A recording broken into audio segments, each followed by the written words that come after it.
most of what passes for political journalism would fit better in a gossip column. It's all about who's in, who's out, who said what to whom, who was seen in a restaurant with someone else. Oh, his hair looks a bit funny today. What's she wearing? Political journalism should be about what's happening, about what the issues are, the issues that affect our lives, what the policies are, what the ideas are. But with every year, these get less and less of a look in favour of the personalities and what they're doing and what they're saying. And the more outrageous those personalities, the more clown-like those personalities are, the more coverage they get because they contribute to the spectacle. 51 years ago, Guy Debord wrote a book called The Society of the Spectacle, in which he said that almost as an inevitable feature of capitalism and of the commodification of everything that goes with it, you see substance replaced by spectacle. You see the showbiz of politics taking over from the politics itself until the two things are no longer distinguishable. Until we get to a situation where politics is solely about personalities and their clashes, and the bigger the ego, the better, and the actual impacts on our lives of what those people do become shunted away into the margins until we can scarcely see it anymore. And this, to me, is a description of what has happened to journalism in this country. Sure, there are still some great journalists, but they work at the margins. They work not quite in obscurity, but certainly not in the centre. Whereas the journalists whose work is central are the ones who do the least actual journalism. They're the ones who mouth pre-existing positions. In the extreme case, they're the newsreaders who read somebody else's script.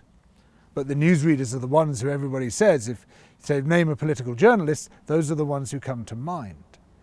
But basically reading somebody else's script is now the core task, and the script involves talking about the clash of personalities as opposed to the much more difficult business of working out what the hell's going on and how it's going to affect the world and the people who live in it. And the really important issues, they're the ones that are marginalised. What is salient in the news is not important, and what is important is not salient. It's presented to us as if it were a long-running soap opera, a telenovela.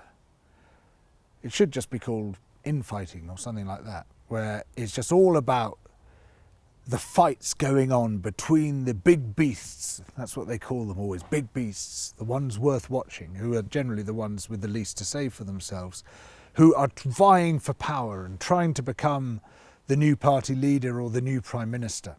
And it's all a big psychodrama about the conflict between those people and possibly about their internal conflicts and their contradictions.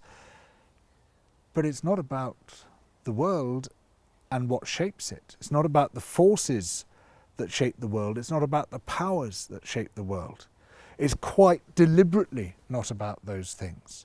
It's not about capital. It's not about corporate power.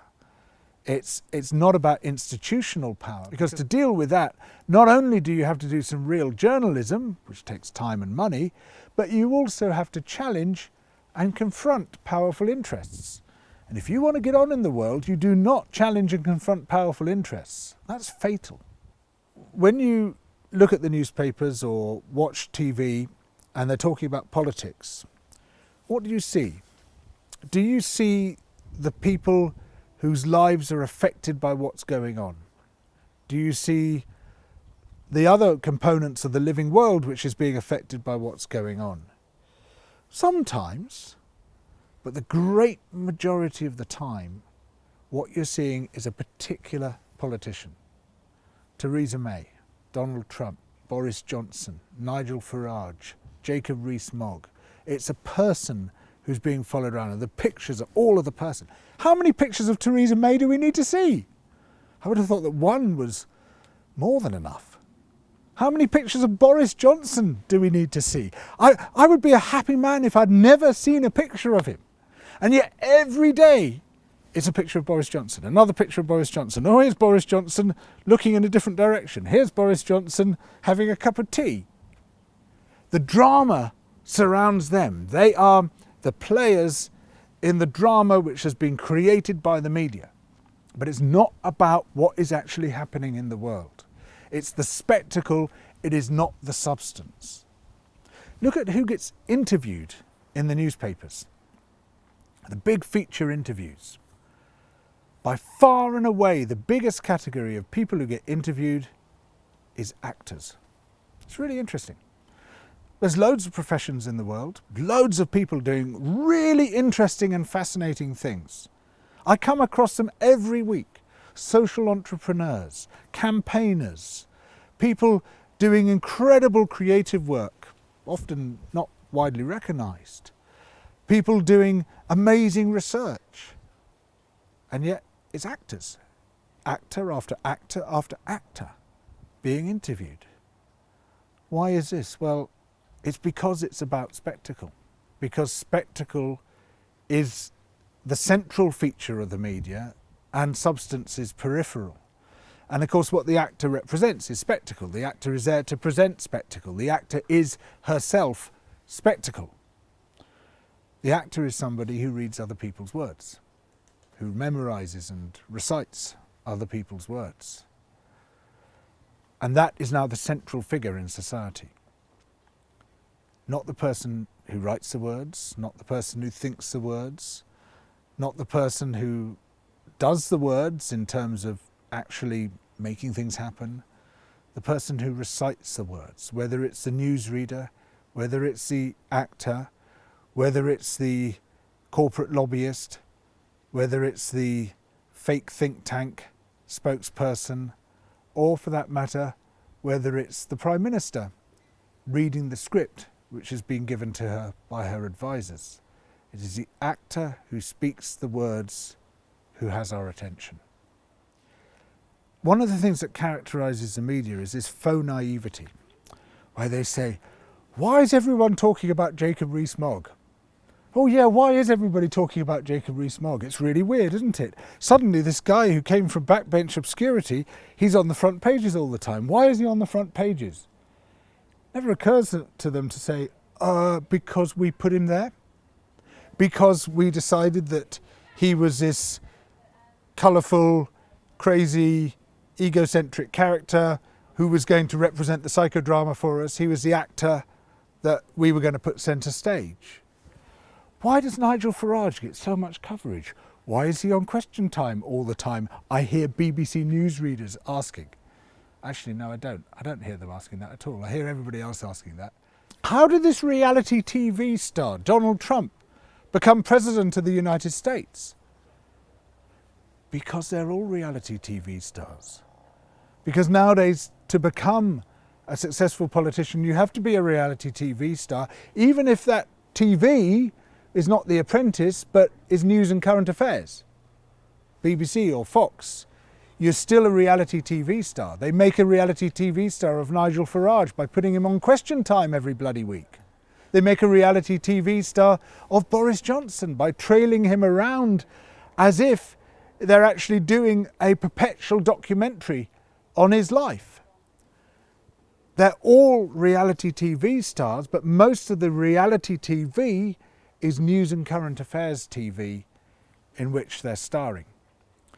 And then, having followed these people around and made them the centre of the psychodrama and said it's all about the personality, they then say, oh look, there's a cult developed around Jeremy Corbyn, for example. There's this Corbyn cult going on. And it's all about personality. That's just obsessed about personality in the Labour Party. Well, why might that be? Why have we become obsessed by particular figures and particular personalities? Could it be because that's the only thing of politics we ever see? That's the only representation of politics there is of actors on a stage, put in the spotlight, rather than the people that they affect, rather than the issues, rather than the ideas, the policies, the real world impacts. The media has got this faux naive complaint about the effects of what the media does.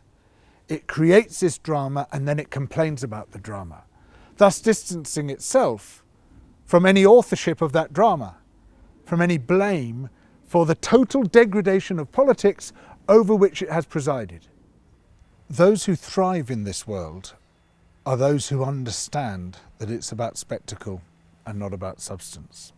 Donald Trump is a classic example of this. He's a guy who totally gets spectacle, as a lot of proto-fascists do, because fascism is all about symbol and sensation and spectacle rather than about substance and policy and ideas.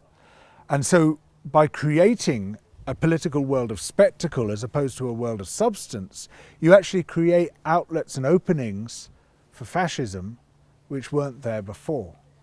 And the rise of the far right across the world, to some extent, is a result of the complete degradation of political journalism, which has come to focus on the spectacle. That is the environment in which the far right thrives. This process of the spectacularization of news has been assisted by the great de-skilling, that people with long media training, with long political training, with specialist deep understanding are replaced by unpaid interns, by reporters on zero-hour contracts, by exploited, commodified labour. The artisanal journalism has been replaced with the mass-produced, commodified journalism. And this leads to an inevitable destruction of standards. And it leads to a media class which can't report in any terms other than who's in, who's out, what's she done to her hair.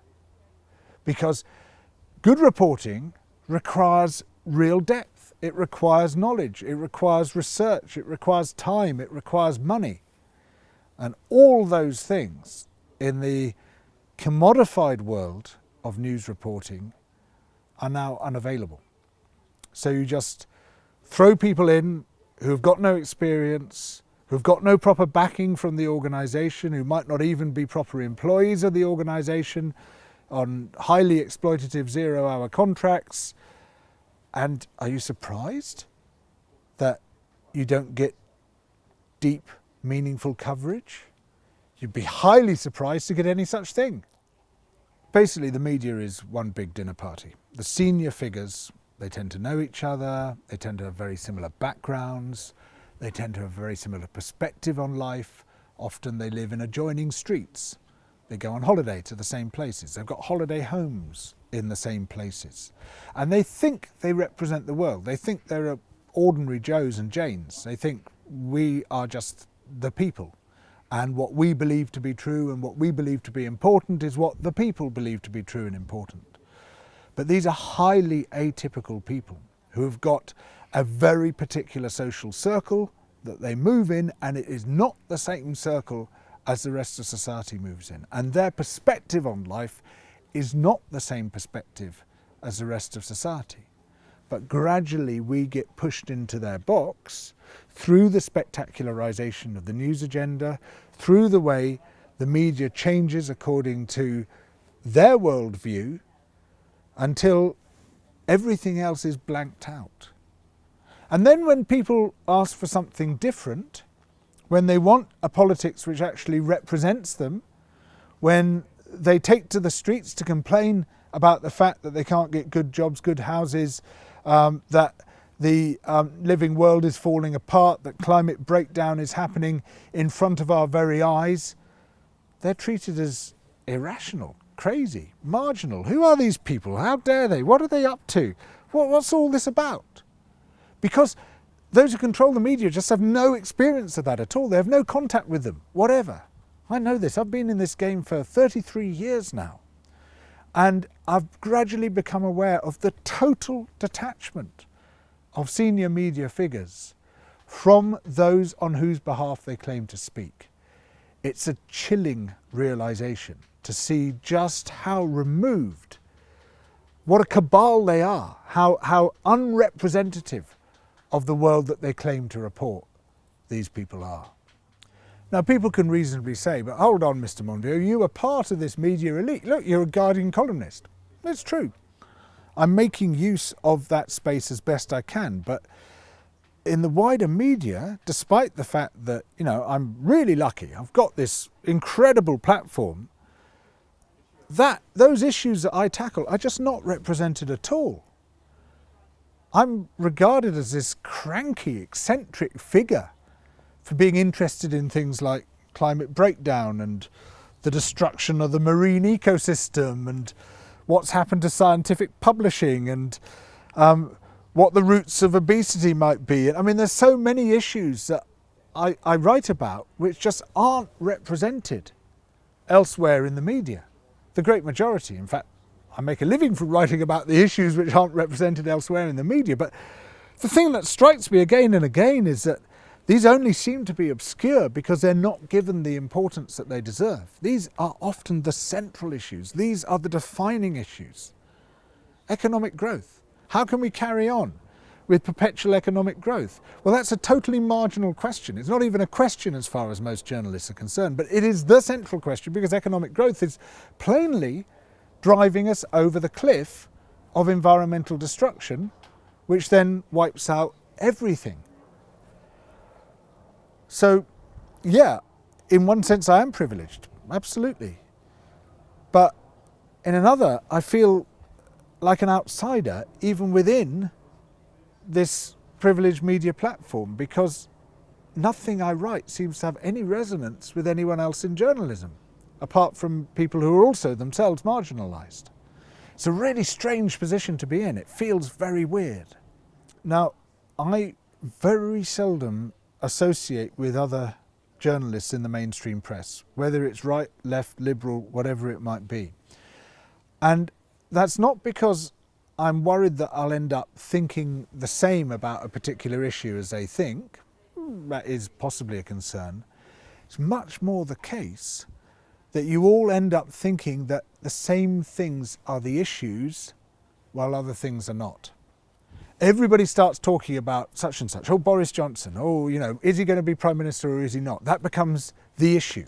And that becomes salient in your mind and everyone's talking about it. And you might have an argument with people about it. No, I don't think he'll be Prime Minister. Oh, I think he will. I think he's got a chance. Oh, I don't think he's got a chance. Actually, it's just not even an issue. That is not a central issue in politics. It shouldn't be a central issue in politics. It's become central because all journalists think it is one of the big issues we should be talking about. And by talking to other journalists, you reframe the world and the way that you see it, and you blot out all the important issues and you focus on the trivial issues, you focus on the spectacle rather than on the substance. And this is why, by and large, I avoid journalists like the plague. And that applies whether they are right, central or left. It's just, to my mind, not where reality lies. If you want reality, you have to go outside the media. Because the media is so detached from reality, when reality bursts into the media bubble, it is completely incomprehensible. So when, for instance, you have a huge surge of Labour Party membership and vast numbers of people joining Momentum and demanding radical change, you can't absorb what's going on as part of the rational reality of the world because you're so removed from that reality that you can only see them as an outside, intemperate, irrational force which threatens that reality. So you can't report them in a balanced or measured way. You have to see them as some horde, some rabble, behaving in a completely irrational way, even if what they're representing is people's genuine demand for a fairer world than the one we got at the moment. So you take things out of context. You just pull out one tiny strand, you don't show where it's coming from, and you say, oh, look at the way they've behaved, this is outrageous. Now, it's true that sometimes people within the Labour Party Momentum behave in outrageous ways. And of course all political parties and all political leaders need to be properly held to account. But some of the coverage has just been so disproportionate and weird that it suggests the notion of people covering an alien race. Look at these green men who have landed here in their spaceship. Aren't they weird? And what the hell are they on about?